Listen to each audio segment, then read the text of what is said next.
Everyone, कैसे आप सभी। मैं अजीत सिंह स्वागत करता हूँ आप सभी का आज के हमारे इस वीडियो के अंदर, जिसमें हम लोग पढ़ने वाले हैं 9th क्लास बिहाई बुक से poem number 5 a legend of the Northland. तो जो ये पोएम है एक लीजेंड इन द सेंस ये एक छोटी सी क्या है, एक स्टोरी है जिसे कि पोएम फॉर्म में यहाँ पे रखा गया है। और ये अबाउट किसके बारे में है, हमारी नॉर्थलैंड के बारे में। नॉर्थलैंड वैसे अटलांटिक अंटार्कटिका को कहा जाता है ये। तो इसी तरीके से यहाँ पर क्या नॉर्थलैंड के बारे में यहाँ पर कुछ डिस्कस किया गया है। और मेजरली इसमें जो मेन करेक्टर है वो है सेंट पीटर, जो कि एक क्राइस्ट के क्या थे, एक डिसिपल कह सकते हैं, उनके शिष्य कह सकते हैं एक तरीके से। तो वो लोग क्या अपने प्रीचिंग के लिए, अपने उपदेश के लिए इधर उधर घूमते हैं। और वो घूमते घूमते एक ऐसी लेडी यहाँ पे पहुँच जाते हैं जो बहुत ही ज़्यादा ग्रीडी होती है, और उसको वो फिर कर्श कर देते, मतलब उसे श्राप देते थे। तो उसी को लेकर के यहाँ पर एक स्टोरी है एज अ पोएम। तो स्टार्ट करते अपनी पोएम को। This poem narrates the legend of an old lady who angered Saint Peter because of her greed. तो यहाँ पे क्या है, तो ये पोएम है जो हमें बताती है किसके बारे में, शॉर्ट स्टोरी के बारे में। एक स्टोरी, ऐसी स्टोरी जो कि ट्रेडिशनली पुराने समय से लोगों को सुनाई जा रही है। लीजेंड इन द सेंस, देखो मैं क्लियरली बता दूँ, इसे हमें किस्सा होता है आपने कि दादाजी ने अपने बच्चों को सुनाया, फिर पापा के टाइम के बाद हमारे टाइम में, और हमारे बाद नेक्स्ट जनरेशन में। तो ऐसी चीज़ें जो हमें एक के बाद एक जनरेशन में पास होती रहती है। तो एक ओल्ड लेडी को लेकर के है जो गुस्सा दिला देती है किसको, सेंट पीटर को। किस वजह से, अपने लालच की वजह से। तो स्टार्ट करते हैं। पहला स्टैंजा हमारा, away away in the Northland, के दूर दूर तक नॉर्थलैंड में क्या था, where the hour of the day are few, जहाँ पर जो दिन था वो बहुत ही ज़्यादा छोटा होता था। मतलब अब ये नॉर्थलैंड क्या है, एक ठंडा एरिया है जहाँ पे कोल्ड ठंड ज़्यादा होती है। तो सर्दियों में क्या होती है, रातें बड़ी होती हैं और दिन छोटे होते हैं। And the nights are so long in the winter. देखो वही बताया है उसने कि विंटर का सीज़न है, तो विंटर में जो नाइट्स होती है, जो रातें होती है, वो बहुत ही ज़्यादा लंबी होती है। That she can not sleep them through, इसलिए ये लोग दिन में ज़्यादा नहीं सो पाते हैं, दिन में ज़्यादा नहीं सो पाते हैं। तो क्या मतलब नॉर्थलैंड में दूर दूर तक क्या है, जो दिन है काफ़ी ज़्यादा बड़ा होता है और जो रातें बहुत ज़्यादा लंबी होती हैं, इसलिए जो लोग हैं वो दिन में सो नहीं पाते हैं। ठीक है, आगे चलते हैं। Where the harness of swift reindeer to the sledges when it snow.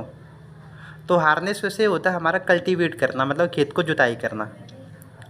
तो जो रेंडियर मतलब क्या होता है, एक तरह का बारहसिंगा, जो एक जैसे लाइक का डियर होता है एक कैटेगरी का, जिसे बारहसिंगा के नाम से जानते हैं। तो हार्नेस मतलब जुताई वगैरह जो भी सारे काम है उस रेंडियर से लिए जाते हैं। और साथ के साथ एक चीज़ है स्लैक्स क्या होता है, हमारी एक गाड़ी होती है जो बर्फ़ पर चलाई जाती है। तो उस रेंडियर का यूज़ क्या किया जाता है, उस गाड़ी को चलाने के लिए किया जाता है जब बर्फ़ पड़ती है। And the children look like the bear cubs मतलब भालू के बच्चे। तो जो बच्चे हैं वो कैसे लगते हैं, जैसे क्या हो, वो भालू के बच्चे हों। इन देयर फनी फरी क्लोथ्स, बहुत ही ज़्यादा क्यूट से, मजाकिया से, और बहुत ज़्यादा फरी क्लोथ्स पहने होते हैं उन्होंने। इस वजह से वो कैसे दिखाई देते हैं, बियर कप्स की तरह। आगे, tell they them a curious story, I don't believe it is true.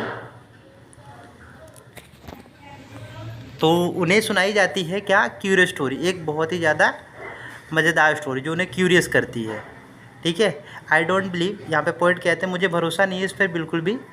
And yet you may learn a lesson if I tell to you, कि मुझे इस पर ज़्यादा कोई खास विश्वास तो है नहीं, बट फिर भी क्या, अगर मैं आपको ये स्टोरी सुनाता हूँ, ये जो पोएम सुनाऊँगा, तो उस पर क्या होगा, आप ज़रूर कुछ सीखोगे अगर मैं आपको ये बात सुनाऊँ तो अब वो मेन स्टोरी पे आते हैं यहाँ से। Once when the good Saint Peter lived in the world below, एक बार की बात है, एक समय क्या होता था, जो सेंट पीटर थे जब वो इस पृथ्वी पर, इस धरती पर रहा करते थे दुनिया के अंदर। And walked about it preaching, तो प्रीचिंग का मतलब होता है उपदेश देना, उपदेश देने के लिए इधर उधर वो घूमते थे। तो वो इधर उधर जाते थे अपने प्रीचिंग्स के लिए। Just as he did you know, जैसा हम सभी जानते हैं कि एक साधु, एक पीटर क्या, सेंट क्या करते हैं, अपने उपदेश को लेकर के इधर उधर घूमते हैं। He came to the door of a cottage, वो एक दरवाजे पर आते हैं, कॉटेज पे, मतलब कॉटेज एक कमरे के, घर के बाहर वो आते हैं। इन ट्रैवलिंग अराउंड द अर्थ, वो घूमते घूमते, मतलब अर्थ मतलब कि इधर उधर जब वो घूमते हैं तो वो कहाँ आते हैं, एक कॉटेज के बाहर आ जाते हैं। Where a little women was making cakes and making them on the hearth. तो वहाँ पर क्या है, जो वुमेन है वो क्या कर रही है, केक बना रही है। ठीक है।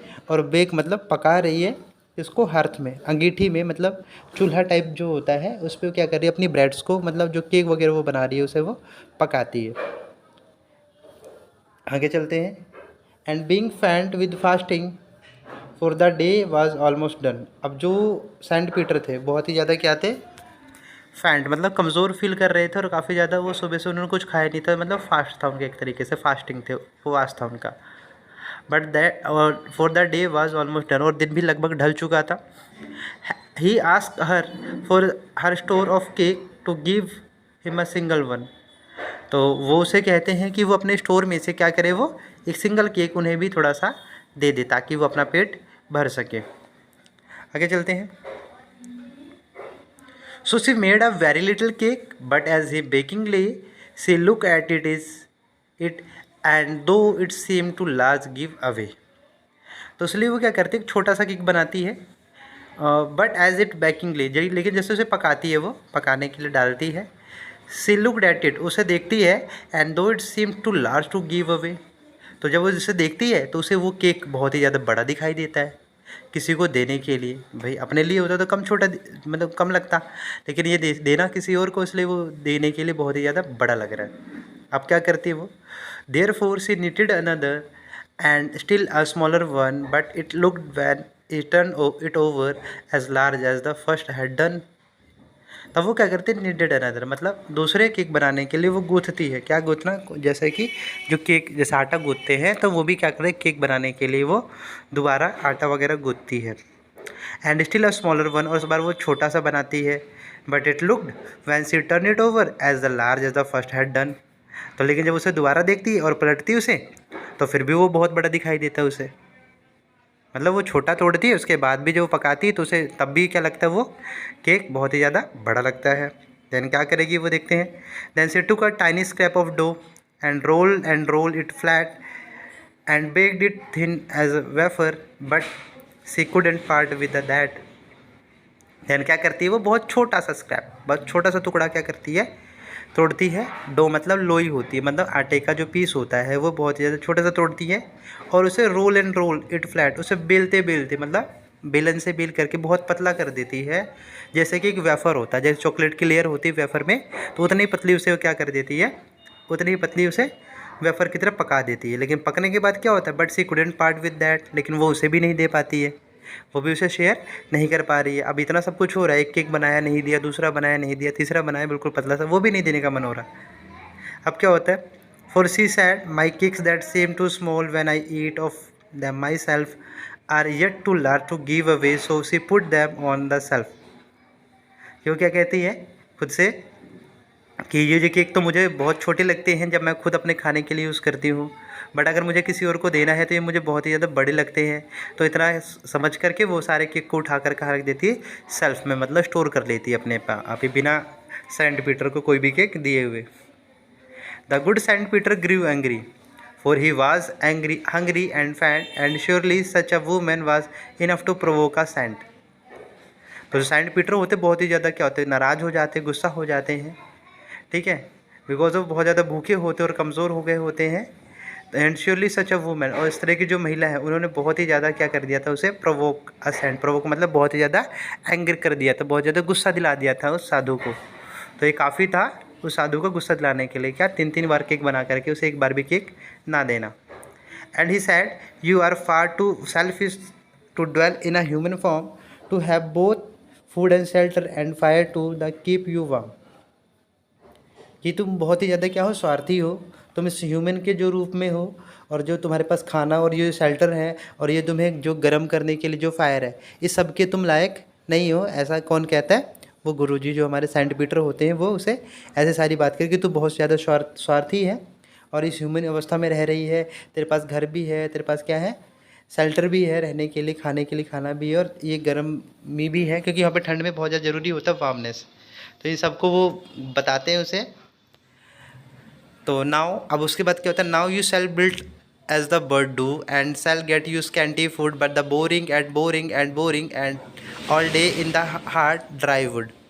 ये तुझे क्या होगा, ये जो सब कुछ है ना, अब तो क्या बन जाएगी, अब एक पक्षी बन जाएगी, एक चिड़िया की तरह बन जाएगी, और तुझे बहुत ही मुश्किल से क्या मिलेगा, स्कैंटी फूड, बहुत थोड़ा सा भोजन मिलेगा। By boring and boring and boring, boring का मतलब बहुत ज़्यादा ढूंढने के बाद, बहुत ज़्यादा घूमने फिरने के बाद, मेहनत करने के बाद, पूरा दिन जब हार्ड वर्क करेगी तब तुझे ड्राई वुड मतलब सूखी लकड़ियों में से, सूखे जंगल में से तुझे कुछ थोड़ा सा खाने को मिलेगा। तो ये श्राप कौन दे रहा है? सेंट पीटर कुछ उस ग्रीडी वुमेन को। Then up she went through the chimney, never speak a word, and out of the top flew woodpecker, for she was change to a bird. तो क्या हो जाता है हमारा, तो वो अब क्या होता है, चिमनी की तरफ उठ जाती है वो लेडी। क्या होती है, उसके घर में जो चिमनी लगी होती है वो ऊपर की तरफ उड़ती है, ऊपर की तरफ मतलब वो लेडी उठ जाती है और वो निकलती, और बिना कुछ बोले हुए वो उसके चिमनी के बाहर आती है एक वुड पेकर बनकर। वुड पेकर क्या होता है? एक कटफोड़वा होता है, जैसा कि आपको चित्र में दिख रहा होगा। तो ये वुड पेकर है, तो वो निकल करके वहाँ से आती है। वो एक चेंज हो चुकी है एक बर्ड फॉर्म में। बर्ड मतलब एक पक्षी के रूप में वो बन चुकी है। वो कौन है? वो एक ओल्ड लेडी है जो अपने ग्रीडीनेस के कारण उसने गुस्सा दिलाया हुआ किसको? साधु को। आगे, she had a scarlet cap on her head and that was left the same, but all the rest of clothes were burned black as the coal is the in the flame।